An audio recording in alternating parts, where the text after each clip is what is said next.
तेरे स्टूडेंट, हम समझ रहे थे पार्षद सीमा नियम पर जो भी उसकी क्लॉज हैं, नाम वाक, स्थान वाक, दायित्व वाक, उद्देश्य वाक, संघ वाक, पूंजी वाक, इनमें किस प्रकार से परिवर्तन किया जाता है। तो हमने नाम वाक और पता वाक हमने परिवर्तन करना सीखा था।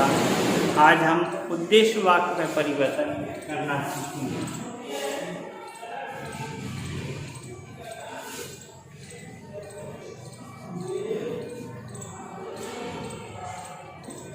पार्षद सीमा नियम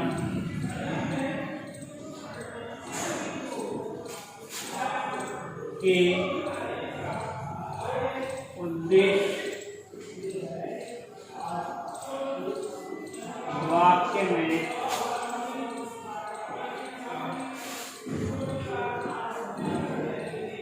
परिवर्तन।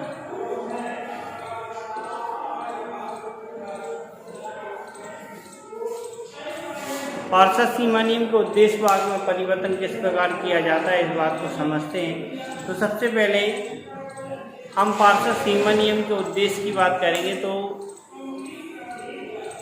पार्षद सीमा नियम में दो प्रकार के उद्देश्य पाए जाते हैं, एक मुख्य उद्देश्य, दूसरा सहायक उद्देश्य। मुख्य उद्देश्य वह उद्देश्य होता है जो मुख्य रूप से जिसके लिए कंपनी की स्थापना की गई, इस प्रकार के उद्देश्य को मुख्य उद्देश्य माना जाता है।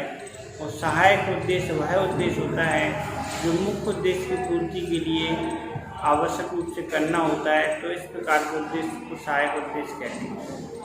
कंपनी अधिनियम 2013 की धारा 13 के अनुसार कंपनी अपने पार्षद सीमा नियम के उद्देश्यों में परिवर्तन कर सकती है या निम्न दशाओं में परिवर्तन किया जा सकता है। तो सबसे पहली बात यदि हम करते हैं, यदि व्यवसाय अधिक मितव्ययी एवं कुशलतापूर्वक चलाना हो, यानी हमारा जो व्यापार चल रहा है उसकी लाभ उत्पादकता अधिक बढ़ानी हो या अधिक कुशलतापूर्वक चलाना हो, तो सबसे पहले यदि हमारा जो व्यापार है उसे अधिक कुशलतापूर्वक चलाने के लिए तो इनके उद्देश्यों में परिवर्तन किया जा सकता है। सबसे पहला है व्यापार को अधिक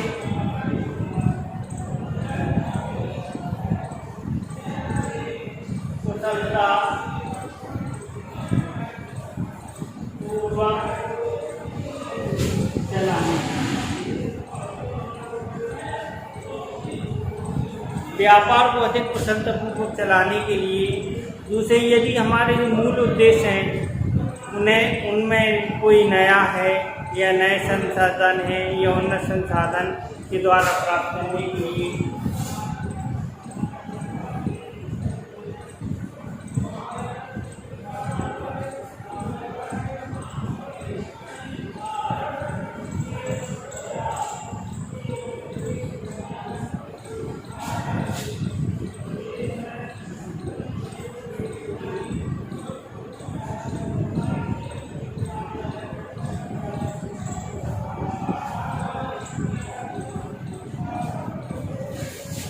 जो हमारे मूल उद्देश्य हैं उनके उन्नत संसाधनों के लिए या नए संसाधनों के लिए इस प्रकार का परिवर्तन किया जा सकता है। नेक्स्ट, यदि व्यापार के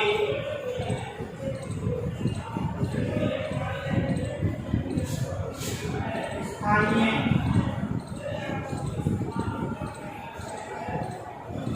क्षेत्र में वृद्धि करना हो, जो हमारा स्थानीय क्षेत्र है उसे बढ़ाना हो, तो भी उसके उद्देश्यों में परिवर्तन किया जा सकता है।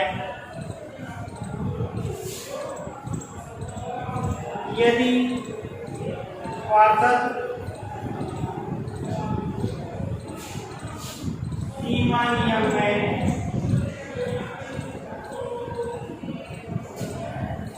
उल्लिखित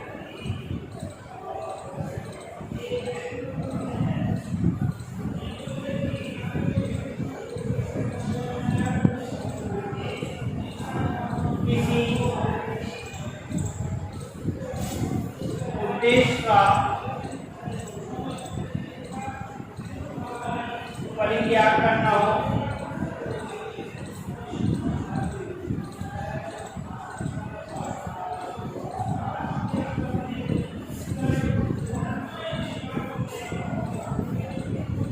कंपनी के व्यवसाय का कोई अंश विक्रय करना हो,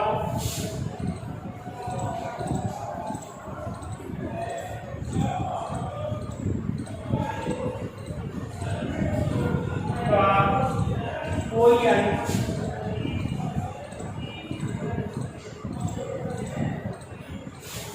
विक्रय करना हो,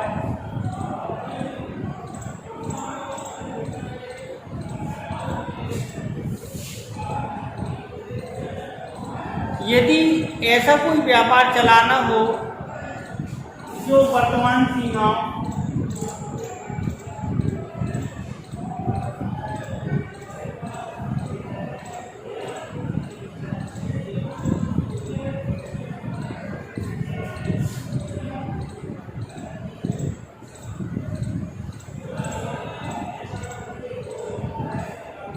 यदि ऐसा कोई व्यापार चलाना हो जो वर्तमान सीमा नियम के उद्देश्य के साथ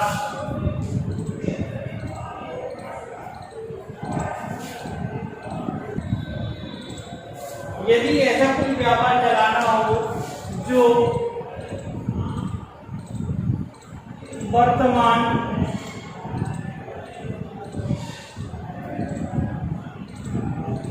में चल रहे व्यापार से लाभप्रद हो,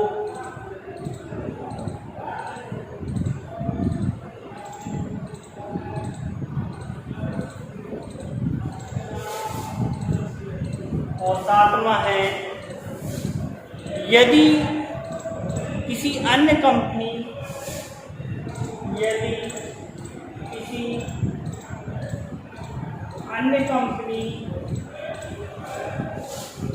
समामेलित कंपनी में एकीकरण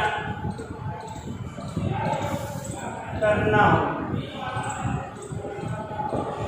तो हम ये कह सकते हैं कि ये जो हमारे 7 पॉइंट दिए गए हैं, इन 7 पॉइंटों के माध्यम से कंपनी के पारदर्शी सीमा नियम के उद्देश्य वाक्य में कोई ना कोई परिवर्तन किया जा सकता है।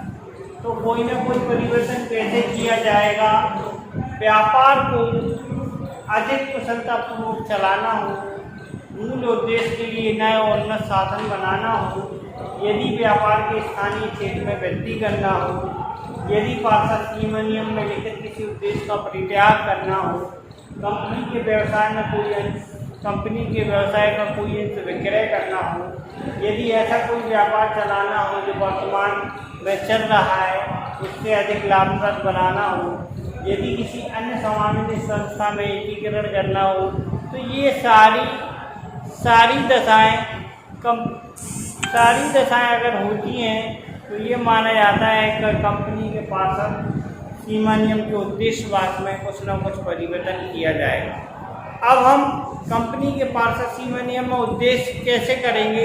तो इसके लिए हमें सबसे पहले कंपनी को एक साधारण सभा में विशेष प्रस्ताव पारित करना होगा और उस न्यायालय प्रस्ताव पास करके न्यायालय से हमें अनुमति लेनी होगी।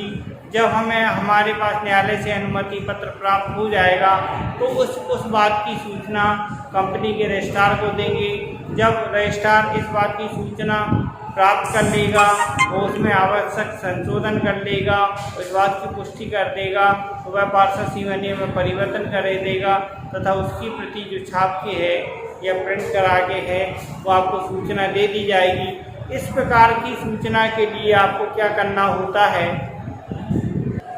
इसके लिए क्या करना होता है कि जब हमें न्यायालय से प्रति प्राप्त हो जाती है और न्यायालय से प्रति प्राप्त हो जाने के बाद जो हमें प्रति मिलती है तो हमें पारदर्शी सीमा नियम के छपे प्रारूप में इस प्रकार का परिवर्तन करके 3 माह के अंदर रजिस्ट्रार को सूचना देनी होती है और रजिस्ट्रार 1 माह के अंदर इस बात की पुष्टि करके संशोधन कर देता है।